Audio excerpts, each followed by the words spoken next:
세상엔 여러가지 괴담들이 많지만 괴담은 실제로 겪은 이야기와는 완전히 다른 개념으로 보고 있습니다. 오늘 이야기는 재개발 현장에 보안을 도맡아 하는 회사에서 15년째 재직 중이시라는 한 구독자분이 보내주신 사연으로 과거 처음 일을 시작했을 때 겪은 일이며 아직도 악몽으로 수차례 고통을 겪고 있다고 하며 저조차도 이 제보 사연을 보면서 이게 진짜 가능한 일인가 고민을 하게 만든 사연입니다. 우선 이야기 시작합니다. 제가 2007년에 처음 이 업계에 들어왔을 때의 일입니다. 제가 첫 근무지로 투입된 곳은 한눈에 봐도 대략 60년대 초반쯤의 양식으로 된 판자총과 슬레이트 지붕이 난립하는 그런 재개발 단지였습니다. 곳곳에 낡아 무너져가는 교회 한 개와 수십 개 정도는 거뜬히 넘는 가옥들은 물론 가옥들 사이사이로 부품을 제조하는 작은 공장들이 들어서 있는 그런 모양이었는데 부지 자체가 너무 넓은 데다가 가로등 같은 것도 진작에 다 나가 있었고 경사도 깎아지른 것 마냥 험준하고 곳곳에 사람들이 버리고 간 강아지, 고양이 똥이 널브러져 있고 완전히 난장판이더라고요. 하여튼 간에 제가 거기서 3개월 정도 지나서 어느 정도 선임들하고 친해지고 말도 놓고 나름 재미 붙이고 일 다니다가 일이 하나 터지게 됩니다. 새벽 3시쯤인가 순찰을 도는데 제가 아까 위에 폐교회가 하나 있다고 했는데 이상하게 거기를 3달 동안 한 번도 들어가 본 적이 없었는데 그날따라 괜히 들어가 보고 싶더라고요. 그래서 그 오래된 나무 문을 열고 쓱 들어가 봤는데 무슨 냄새가 나는데 그 처음 맡아보는 냄새인데 엄청 역한 거예요. 설마 누가 여기다가 음식물 쓰레기를 투척했나 싶어서 후레쉬로 막 여기저기 비춰보다가 눈에 들어오는 무언가를 보고 저는 그 자리에 주저앉아 버리고 말았습니다. 교회 천장에 나무 목재 기둥 같은 거에 밧줄이 감겨져 있고 그 밧줄에 목을 매달고 죽은 건지 온갖 게 다 흘러내려서 부패가 막 진행된 그런 시신이 대롱대롱 매달려 있었는데 진짜 그거 보고 아무 말도 안 나오더라고요. 그렇게 한 5분 정도 그걸 보면서 멍 때리다가 밖으로 나와서 떨리는 손으로 선임한테 전화를 걸어서 상황을 말하니까 얼마 안 지나서 당시 팀장님하고 왕고하고 경찰들이 같이 오더라고요. 그렇게 합동으로 해서 시신을 수습하고 주변 정리를 하고 일이 마무리됐는데 얼마 안 지나서 밝혀진 걸로는 누가 그 사람을 살해하고 나서 그 재개발 현장으로 들어와 자살한 것처럼 위장한 거라고 그렇게 된 거라고 하니까 참 안타깝고 불쌍하고 하더라고요. 그 이후론 그 교회에 얼씬도 안 하고 지나가더라도 눈길도 안 줬습니다. 그렇게 제가 그 현장에서 일한 지 2년 정도가 지났고 위에 선임들이 다 나가고 제가 왕고참을 잡은 그런 시점이었어요. 그날 밤 11시에 막내하고 중간 짬밥 먹은 애하고 저하고 이렇게 셋이서 순찰을 나갔습니다. 솔직히 처음에야 무서웠지 2년 지나고 왕고 잡으니까 그냥 지루하더라고요.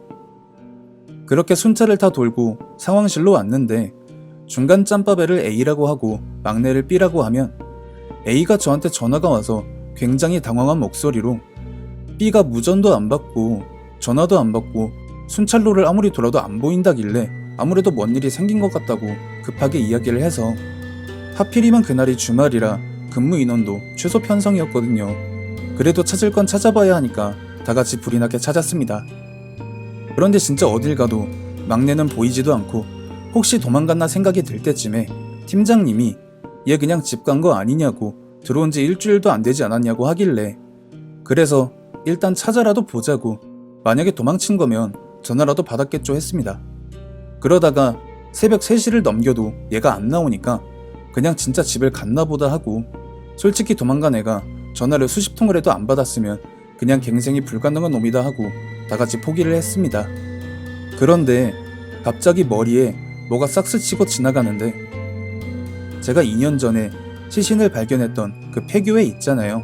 그게 왜 머리에 떠올랐는지 모르겠는데 제가 후레쉬 하나만 들고 그 가파른 오르막길을 허겁지겁 뛰어 올라갔습니다.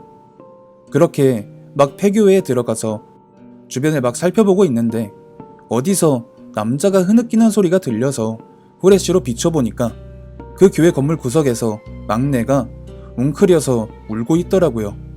그래서 바로 달려가서 걔를 들쳐업고 교회 밖으로 나와서 진정이 될 때까지 기다렸다가 뭔 일이 있었냐고 물어봤는데 막내가 한다는 말이 한참 순찰을 돌고 있는데 웬 어린 여자애가 집 가는 길을 잃어버렸다고 자기 집 좀 찾아달라고 막 애원을 하더라고 합니다. 그래서 애 손을 잡고 막 길을 걷는데 이게 생각해보니까 이상하더라는 겁니다. 가로등 불빛도 전혀 없어서 후레쉬를 안 들면 한 치 앞도 안 보이는 상황에 이렇게 어린애가 어둠 속에서 갑자기 나타나서 집을 찾아달라는 게 말이나 되나 싶어서 아직 집까지 멀었냐, 이제 아저씨는 근무하는 대로 돌아가 봐야 하니까 집 전화번호 있으면 알려주라, 그래야 집에 전화해서 부모님 뭐라고 할 거 아니냐, 그렇게 말을 했는데 걔가 바로 앞에 있는 그 폐교회를 가리키면서 자기네 집이 여기 지하라고 그렇게 말을 했더랍니다. 그래서 막내는 아니 저 다 무너져가는 교회에 집이 있다고? 이렇게 의심이 드는 찰나에 그 애가 그 교회 안으로 갑자기 뛰어들어가니까 놀라서 엉겁결에 같이 따라 들어갔는데 그 순간에 그 교회 문이 닫히더라는 겁니다. 이제 달빛도 안 비추고 주변이 확 어두워져서 아무것도 안 보이니까 당황해서 후레쉬로 여기저기를 비추다가 앞을 딱 하고 비췄는데 교회 강대상으로 보이는 곳에 반쯤 부서진 의자가 하나 있었는데 거기에 웬 검은색 원피스를 입은 머리칼이 무슨 할머니들 마냥 새하얀 그런 여자가 앉아있는 게 보였대요. 그래서 막내는 한 10초 정도를 내가 지금 뭘 보고 있는 건가 생각을 하다가 이게 예산일이 아닌 것 같다고 느끼고 곧바로 뒤를 돌아 달려서 그 문을 발로 찼는데 꼼짝도 안 하는 건 둘째치고 누가 밖에서 밀고 있는 것처럼 반동이 일어나서 뒤로 튕겨져 나갔다고 하더라고요. 그래서 상황 파악을 하고 완전히 겁에 질려 주저앉은 상태로 벌벌 떨고 있는데 그 의자에 앉아있던 여자가 갑자기 일어나서는 흔들흔들 하면서 좌우로 움직이면서 식별이 불가능할 정도로 천천히 자기 앞으로 다가오더라는 겁니다. 그래서 막내는 그 여자를 피하려고 움직여야 되는데 발에 힘이 안 들어가니까 어떻게든 막 포복을 해가지고 최대한 어두운 쪽으로 여자 눈에 자기가 안 보이게 본능적으로 움직인 거죠. 그렇게 구석진대로 이동해서 후레쉬 불을 꺼버리고 숨소리를 최대한 줄여서 어둠에 적응된 눈으로 좌우를 막 보는데 갑자기 웬 사람 얼굴이 자기 눈앞으로 획 하고 들어왔다고 합니다. 그 모습이 확실히 남자는 아니고 되게 창백한 엄청나게 예쁜 여자였는데 그 여자가 손을 뻗어서 자기 얼굴을 막 물건 만지듯이 만지다가 너 아니잖아. 그 새끼 어디 갔어? 라고 말을 하고는 그대로 일어서서 다시 그 흔들흔들 하면서 그 의자가 있는 데로 가서 앉아서는 갑자기 무언가 굉장히 분하다는 그런 느낌으로 막 악을 지르더라는 겁니다. 그래서 막내는 완전히 패닉이 돼서 귀를 틀어막고 막 사도신경하고 주기도문을 속으로 외고 또 외고 있다가 갑자기 그 악을 지르는 소리가 싹둑하고 자른 것처럼 끊기더니 갑자기 작게 수근거리는 소리로 여자가 뭔가를 막 얘기하길래 이게 자동으로 귀가 기울여져서 들어봤더니 자기가 속으로 외고 있던 그 사도신경하고 주기도문을 되게 작은 목소리로 굉장히 신경질적으로 그렇게 외니까 이제는 정신줄을 반쯤 놔서 내가 여기서 이렇게 죽는구나 하고 다 포기하고 체념하려는데 그때 교회 문을 열고 제가 막 뛰어들어와서 자기를 들쳐업고 밖으로 나온 거라고 합니다.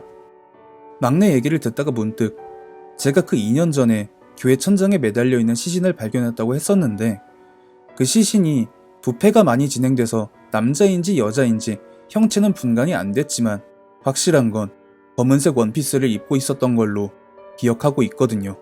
설마 그 여자의 혼이 그 교회에 남아서 자기를 살해하고 여기에 버려두고 간 그 범인을 기다리고 있는 건가라는 생각이 딱 들더라는 거죠.